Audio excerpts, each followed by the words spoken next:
Romadoni, warga Jalan Ahmad Yani, Lorong Manggis Ujung, Kelurahan Silabranti, Kecamatan Jakabaring, Palembang, mengalami lebam di bagian tangan kanan dan kiri, lebam di kaki kanan dan kiri, serta lebam di bagian dadanya.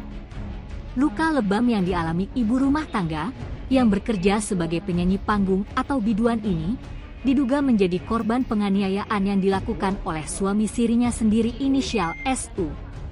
Tak terima sudah dianiaya oleh terlapor SU, membuat korban mendatangi SPKT Polrestabes Palembang untuk melaporkan SU ke polisi. Menurut keterangan korban Ayu, peristiwa dugaan penganiayaan yang dialaminya terjadi di dalam rumah mereka Lorong Manggis Ujung. Kejadian bermula ketika Ayu sedang bekerja menyanyi di acara pesta pernikahan. SU menelpon video call dirinya, tapi tidak diangkat karena tidak terdengar bahwa ada panggilan telepon masuk.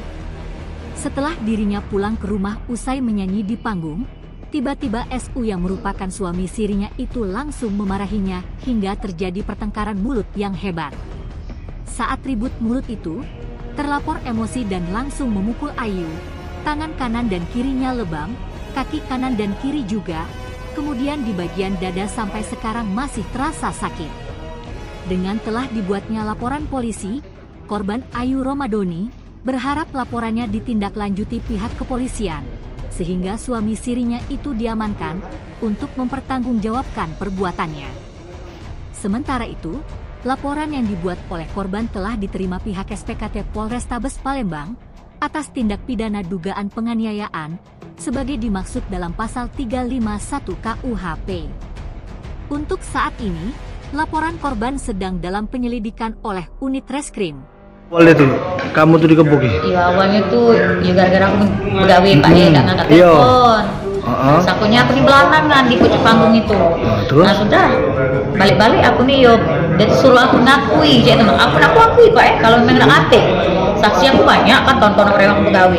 Nah sudah itu, dia barang-barang tuh dihancur-hancur galau di kamar. Terus dia bertindak cek itu nampak kekerasan dengan aku kan. Sudah terjadilah cek itu. Dipukuli gitu? Iya dipukuli, pokoknya dia tuh melempari ke koper, ke badan cek itu. Disiksa bagian mana? Dipakai tangan Pak. Pakai tangan, jadi yang luka di bagian mana? Lebam-lebam tangan kayak gini nih, lebam. Tangan kanan, kaki, terus dada Pak sakit. Hampir tiap hari itu ya di penyiksaan? Nah, cuma tadi lah kalau pasal gara-gara aku udah ngangkat PC tadi. Ngangkat PC oleh dia ya? Pikirnya kamu telepon sama lanang lain mungkin ya? Iya, pikirnya aku sama pelanangan cek itu nampak. Oh iya iya oke. Siapa kita itu yang melakukannya? Nah, suami Pak. Suami ya? Siri. Tim Liputan Sumsel Update TV melaporkan.